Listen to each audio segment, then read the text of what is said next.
రాష్ట్రంలో ఒక మహాస్వప్నికుడు ఎవరైనా ఉన్నారా అంటే అది మన చంద్రబాబు నాయుడు గారు. అధ్యయనం, ఆలోచన, ఇవి రెండే కళ్ళు. జనహితం, ప్రజామతం, ఆయన నమ్మిన దేవుడి రూపం. ఆ విధంగా చంద్రబాబు నాయుడు గారు రాబోయే ఎన్నికల కోసం కాదు, రాబోయే తరాల కోసం కృషి చేస్తాడు. కాబట్టే నిజమైన నేతగా ఉంటాడు. మన పవర్ స్టార్ పవన్ కళ్యాణ్ గారు విచ్చేశారు. గట్టిగా మీ కరతాళ ధ్వనులతోటి స్వాగతం చెప్పండి.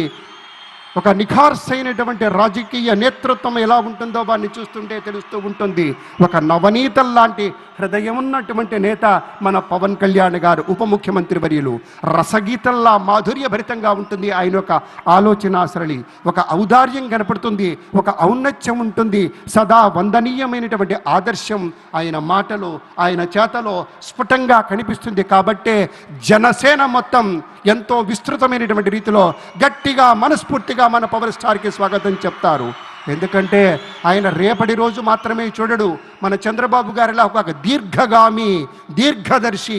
అలాగే ఒక దీర్ఘదర్శిగానే ఉండటం మాత్రమే కాదు, శీఘ్రగామి. అనుకున్న పనులు చిటికలో సాధించుకుంటూ వెళ్ళాలి, దానికి కావలసిన తోటి విజన్ తోటి ముందుకెళ్ళాలి అంటాడు. అలాగే ప్రతినిత్యము, ప్రతిరోజు, ప్రతి గడియ ఈ రాష్ట్రం తాలూకు ప్రజల యొక్క క్షేమం గురించి హాయిగా, ఆరోగ్యంగా, ఏ చింత లేకుండా ఉన్నారా అనేటువంటి ఒక ఆలోచన చేస్తారు మన పవన్ కళ్యాణ్ గారు. అలాగే మన అందరి యదమందిరాలలో ఆయన ఆవాసం ఉంటున్నాడంటే అది ఆయన గొప్పతనంగా మనవి చేస్తే, తను పంచేటువంటి మంచితనాల సావాసమే. మనమంతా జనసేన మిత్రులారా ఒక్కసారి మీ కరతాళధ్వనులతోటి స్వాగతం చెప్పండి.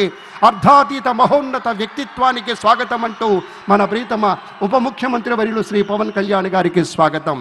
పెద్దలారా, మనిషి మనసు కలిస్తేనే ఒక మహోన్నతమైనటువంటి నగిషి నగల ధగాయమానంగా మెరిసేటువంటి రీతిలో నిరాడంబరత అనేటువంటి ఉనికిని నిశ్శబ్దమైనటువంటి విజయంగా మలుచుకుంటూ ముందుకెళ్ళినప్పుడే మనకి సాకారమయ్యేటువంటి దృష్టాంతాలు అనేకంగా మనవి చేస్తూ, ఇప్పుడు మరికొంచెం సేపట్లో మన ముఖ్యమంత్రి గారు అలాగే అనుసరించి ప్రధాని గారు విచ్చేస్తారు.